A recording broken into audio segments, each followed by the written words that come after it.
Si vous avez débuté les animés dans les années 2010, tout comme moi, ou même un petit peu avant, le studio Madhouse ne doit pas vous être inconnu. Mais pour ceux qui n'en ont jamais entendu parler, pour vous résumer brièvement, Madhouse c'est un studio légendaire dans l'animation japonaise, qui ont fait entre autres Hunter x Hunter 2011, Monster, Hippo, Rainbow, Parasite, One Punch Man saison 1, Desperate, Cardcaptor Sakura ou encore Death Note. Sans compter évidemment tous les films incroyables qui ont marqué la Japanime, comme ceux de Satoshi Kon, Mamoru Hosoda ou encore Redline, ou l'anime qui a la meilleure animation de tous les temps. Oui, on est objectif ici.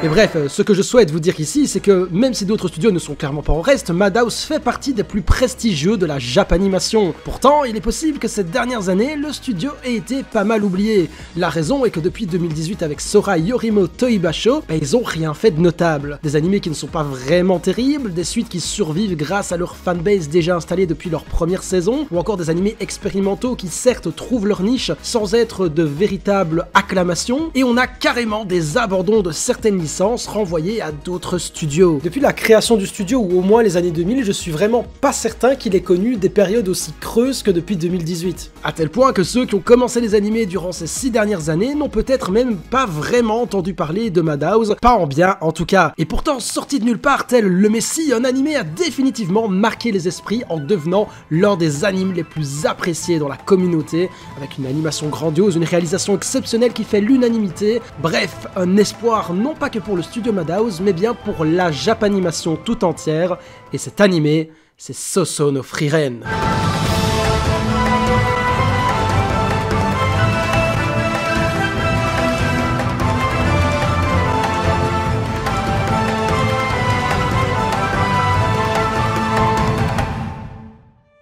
Pour ceux qui ont manqué cette dernière pépite en date sortie durant la saison d'automne 2023 et terminée au terme de cette saison d'hiver 2024, laissez-moi vous expliquer brièvement ce qu'est Frieren et pourquoi c'est excellent. Alors déjà, Frieren c'est une adaptation du manga à succès de Yamada Kanehito au scénario et Abe Tsukasa au dessin, paru en 2020. Jusqu'à l'adaptation animée, le manga avait vendu plus ou moins 10 millions de tomes et en seulement 2 mois après la sortie de l'animé, il a recensé 7 millions de ventes. En 2 mois. Je vous laisse faire le calcul. Bref, l'histoire met en avant une héroïne atypique nommée Frieren, c'est une elfe particulièrement calme, sage et puissante, mais qui a du mal à vraiment s'ouvrir aux autres, à commencer par ses compagnons de route, des humains avec lesquels elle a terrassé le roi démon et sauvé le royaume par la même occasion. Frieren étant une elfe, la vie d'un humain en termes de longévité, selon sa perspective, c'est aussi rapide qu'un battement de cils. C'est toutefois lorsqu'elle reverra ses anciens camarades ayant pris un sacré coup de vieux, des années plus tard, juste avant qu'ils disparaissent pour l'au-delà, qu'elle comprendra à quel point la vie humaine est fragile et tentera de s'ouvrir au monde qui l'entoure pour comprendre le cœur des humains. Au travers de ce bref résumé, vous comprenez pourquoi Frieren ça va bien au-delà d'un simple récit, une aventure fantasy. Non, c'est vraiment une œuvre qui est empreinte d'une mélancolie et d'une poésie grâce à ses personnages et à sa narration. L'animé va nous parler d'amitié, de la perte d'être cher, du temps qui passe et de la façon de percevoir ce dernier. Il n'oubliera pas au fur et à mesure de son avancée d'aborder également au travers de la thématique du temps, les marques tangibles que les morts laissent dans l'histoire sur base des actes effectués de leur vivant. Bref, des thématiques qui sont finalement assez universelles, mais qui seront explorées avec une grande maîtrise, une vraie subtilité, de la profondeur, et ce au travers de séquences mémorables et de personnages agréables à suivre. En effet, l'anime est porté par son héroïne Frieren, qui est déjà un personnage très complexe en soi et nuancé, dont la perspective du monde est façonnée par sa longévité, dépassant de très loin celle des humains. Ses relations et ses camarades vont bousculer cette sagesse découlant de son immortalité, lui faisant comprendre à quel point elle est seule et créer une certaine complexité émotionnelle, gagnant de l'intérêt au fur et à mesure du récit grâce à ses interactions avec le casting qui se formera peu à peu autour d'elle. Un casting que l'on va suivre, composé de personnages passionnants, mais dont l'intérêt réside avant tout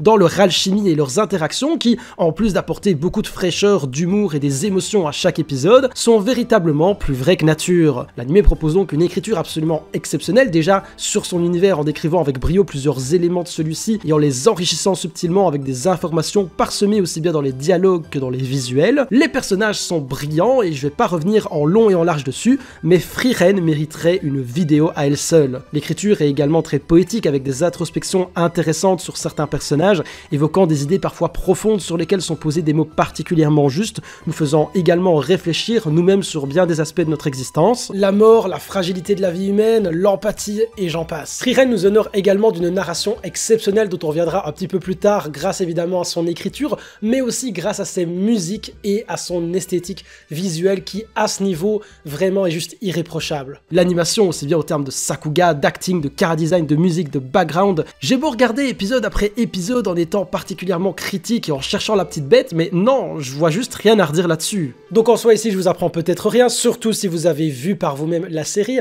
mais Frieren c'est absolument génial, c'est brillant, c'est original, ça a toutes les qualités en fait qu'on peut attendre d'un animé de ce type. Toutefois, dire du bien de Frieren, c'est pas vraiment le sujet de la vidéo en fait. Au travers de cet animé et surtout de cette vidéo, je souhaiterais revenir sur quelques détails, quelques aspects de la production de l'animé, parler de quelques anecdotes qui sont selon moi assez sympas et intéressantes à mentionner, mais surtout vous expliquer pourquoi, à mon sens, Frieren est un véritable espoir pour la Japanimation. Et tout d'abord, on peut pas parler de production sans parler évidemment du staff de la série. Et en 2020, ça commence avec un producteur du nom de Taguchi Shoichiro qui lit le premier chapitre de Frieren et suite à cela, il se dit que ce serait quand même génial d'en faire un animé. Ce bonhomme, il va absolument travailler avec un certain Fukushi Yuichiro, un animé non communément donné aux producteurs d'animé, d'animation, qui ont pour objectif en fait de fournir le plan de production aux investisseurs, de respecter le budget qui a été alloué au projet, et donc en bref de faire la passerelle entre les personnes qui investissent dans l'animé et ceux qui vont le créer. Mais surtout, l'animé, il a un rôle très important, c'est que c'est lui qui va finalement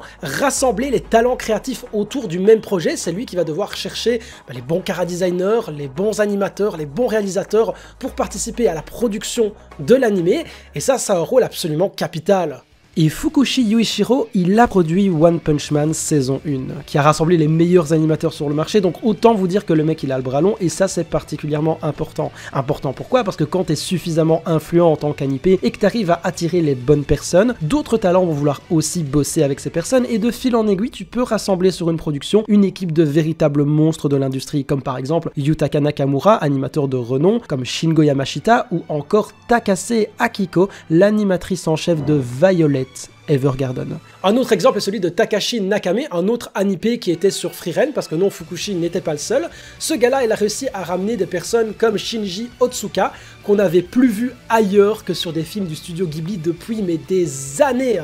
Il y a du staff de Ghibli qui ont été ramenés sur Frieren, quoi. C'est une dinguerie. Et parmi tous ces monstres qui ont été engagés sur le projet, il y a un certain Saito Keishiro qui s'est illustré au poste de directeur. Le directeur dans les animés, c'est un petit peu comme le réalisateur au cinéma, c'est-à-dire que c'est la personne qui va vraiment superviser tout le projet et qui va faire en sorte que les idées des différents départements, chara-design, animation, musique, etc., finalement convergent vers la même idée, la même vision. En bref, c'est probablement un des rôles, si pas le rôle le plus important quand on crée une œuvre audiovisuelle comme un animé. Et ce gars-là, Saito, donc, il était déjà dans le collimateur de pas mal de personnes, étant donné que déjà il s'était illustré par pas mal de belles séquences d'animation sur différents projets, mais surtout, il a réalisé pour son premier projet en tant que directeur d'animé, une œuvre qui a marqué pas mal de monde ces dernières années, qu'on se le dise, et ce n'est autre que...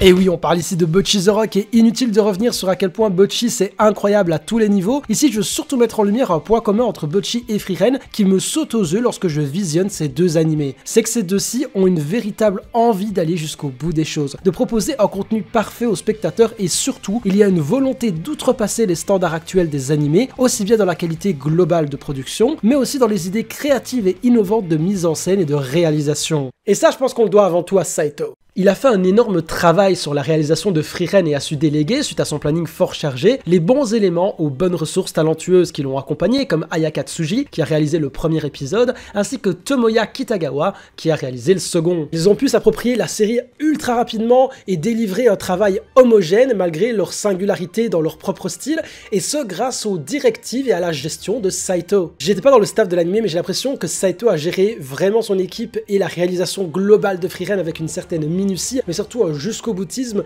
et une bienveillance dans la production de l'animé qu'il a réussi à communiquer, à véhiculer, je dirais même, à ses équipes qui ont toutes convergé vers un même point, la volonté de faire un animé marquant qui va jusqu'au bout des choses. Peu importe où on regarde, on ressent de la passion au travers de cette œuvre, avec un soin tout particulier apporté au dialogue, au rythme, mais aussi à comment on véhicule les émotions. Ça passe parfois par des détails comme des expressions faciales ou des éléments assez futiles qui apparaissent quelques secondes, jusqu'à des cinématiques absolument divines qui appuient à merveille le storytelling que propose l'animé. Alors, on est d'accord que Saito n'est évidemment pas le seul qu'on doit encenser ici. Dans une production comme Frieren, je pense que chaque maillon de la chaîne fait un travail de dingue. Storyboarder, cara designer, key animateur, absolument tout le monde mériterait d'être mis en lumière. Mais mon but ici, c'est pas de name drop chaque membre du staff. Je vous mettrai évidemment tous les liens dans la description pour aller zioter l'ensemble de celui-ci. Non, ici, ce que je souhaite expliquer, c'est qu'on a affaire à un réalisateur qui est bourré de talent, qui a une vraie vision authentique et bienveillante dans la façon de produire les animés, qui veut vraiment ne pas se contenter des standards, mais se dépasser, que ce soit chez Madhouse ou au sein d'autres studios. Écoutez-moi bien, il n'y a aucun monde à partir de maintenant où je m'autoriserai à ne pas visionner une œuvre dans laquelle Saito est investi, encore plus s'il est directeur, parce que ce type a véritablement tout pour se hisser parmi les plus grands de cette industrie. Donc on a un projet qui a su fédérer les bons talents et qui possède une vraie volonté de donner le maximum d'eux-mêmes, apporter une vraie vision, de l'ambition à la production. Et ok, si sur le visuel, sur la réal, c'est très bon, il y a un autre élément qui doit accompagner ça, et c'est le son. Et la question ici, c'est pas de savoir si les OST sont bonnes ou non dans Frieren, bien évidemment qu'elles le sont, mais c'est de savoir pourquoi elles sont justement si marquantes, si impactantes. Alors c'est évidemment parce qu'elles sont brillamment composées, mais surtout parce qu'elles l'ont été sur base d'un procédé bien particulier qui s'appelle le film score. En fait, le film score, c'est l'idée de ne pas utiliser des musiques qui sont déjà existantes pour les réutiliser dans l'animé qu'on est en train de réaliser, mais plutôt de composer des musiques pour l'animé justement qu'on est en train de réaliser en se basant sur ce qui se passe à l'écran, sur les dialogues, sur le moment, sur l'ambiance de la scène. Un procédé souvent utilisé au ciné ou dans l'animation occidentale, beaucoup moins dans la japanimation parce qu'on le sait, niveau planning série, etc. c'est l'enfer, dans la japanime, il n'y a pas le temps. Ce qui est intéressant avec ce procédé, c'est que la musique elle est réalisée et aménagée sur base bien souvent du storyboard, donc une étape du processus de création d'animé avant l'animation, mais où on a déjà une idée de la scène, de ce qui va s'y passer, et donc ça permet à la musique de se calquer sur ce qui se passe à l'écran,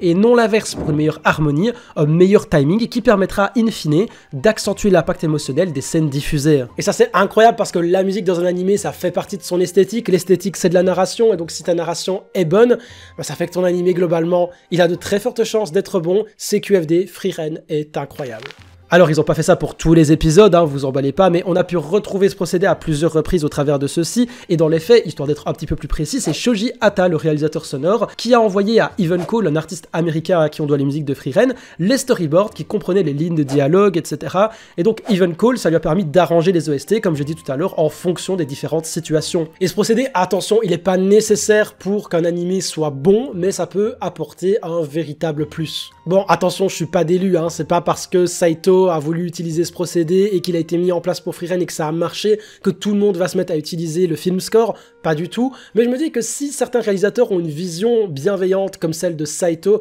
et ont des possibilités de l'utiliser, la première étape pour qu'ils se disent ok on va le faire, c'est que ça marche pour certains animés, et là en l'occurrence ça marche, et si ça pouvait populariser ce procédé du film score, ça ne pourrait être que positif je pense. L'avant-dernier point qui explique pourquoi je trouve que Frieren est un espoir pour l'animation japonaise, c'est qu'il est la preuve que Madhouse peut encore accomplir des grandes choses. J'en ai déjà parlé dans l'intro, mais ça fait longtemps que le studio nous avait pu sortir un tel animé. Pour moi, le dernier qu'on puisse qualifier de production vraiment marquante, hors suite d'animé, c'était en 2018 avec Yorimoi, et même si généralement Madhouse travaille beaucoup avec des freelancers et pas tant de ressources internes, in-house, voir une telle production à la Frieren sortir de ce studio, ça me rassure d'une part, et d'autre part, ça m'encourage à toujours rester attentif à ce qui sort de ce studio. Attention, je parle beaucoup du studio Madhouse, mais j'insiste sur le fait qu'il travaille beaucoup avec des freelancers pour justement expliquer que ce qui est important en général, c'est pas vraiment le studio, mais plutôt les personnes qui bossent sur les animés. Finalement, le staff. Mais quand même, dans ce cadre-ci, je suis vachement attaché au studio Madhouse, et comme j'ai dit, voir que l'animé de 2023 sort de leur fourneau, c'est à la fois une satisfaction, mais pour le cas de Frieren, je vous avoue que c'est aussi un petit peu une crainte. Une crainte parce que si on compare avec One Punch Man saison 1, on a un contexte de production un petit peu similaire, avec un Fukushi qui ramène les Avengers de l'animation japonaise sur un projet, qui se taille après une saison, et un Madhouse qui n'est plus en charge de la suite de l'animé. Enfin, espérons malgré le contexte que pour Frieren, ça ne se passera pas comme pour One Punch Man, évidemment, que ça restera chez Madhouse avec un staff plus ou moins similaire, ou en tout cas, une qualité de suite équivalente à la saison 1, ça c'est le minimum que l'on puisse souhaiter à un animé comme Frieren. Enfin, je suis heureux que Frieren soit un animé pure fantasy. C'est un genre que je suis heureux de voir, non pas qu'il ne soit pas représenté, mais voir une œuvre qui exploite parfaitement son setting de pure fantasy par le biais de ses personnages et de son storytelling en développant l'univers subtilement, ça fait plaisir. Parce que voir de très bons animés de fantasy sérieux qui exploitent leur setting de manière magistrale sans devoir passer par le concept de l'isekai ou de l'univers jeu vidéo pour introduire justement leur setting, ça court plus les rues. J'ai la sensation que les derniers notables sorties qui continuent d'ailleurs sont Made in Abyss et Maotsukai no Yome. Bref, la fantasy c'est un genre que je souhaiterais voir bien plus mis en avant dans le monde de l'animation japonaise, pour peu qu'il parvienne à me procurer ce sentiment d'évasion comme l'a réussi Frieren, parce que sur son côté fantasy, qu'on se le dise, c'est un grand oui. Bref, que ce soit pour la potentielle relève du studio Madhouse, pour l'arrivée de nouveaux talents prometteurs qui s'affirment via Frieren dans l'industrie de la japanimation, pour ses procédés de production intéressants et pour son univers fantasy décrit et exploité avec brio, ses personnages et thématiques intéressantes, Frieren est selon moi une œuvre fascinante qui est un véritable espoir pour l'animation japonaise. Donc sachez que si vous ne l'avez pas encore visionné, vous passez à côté de quelque chose de vraiment très grand. Sur ce, j'espère que la vidéo vous a plu, je vous mettrai dans la description un tas de liens et de ressources intéressantes pour pouvoir vous informer encore plus sur Frieren. N'hésitez pas à mettre également votre meilleur pouce bleu, votre meilleur commentaire, partage, abonnement, tout ça, vous connaissez, à me suivre sur les réseaux et notamment sur Instagram parce que je pars dans quelques jours au Japon et je mettrai pas mal de contenu par rapport à ça sur ce réseau. Sur ce, je vous souhaite une belle journée, une belle soirée, ciao les refs!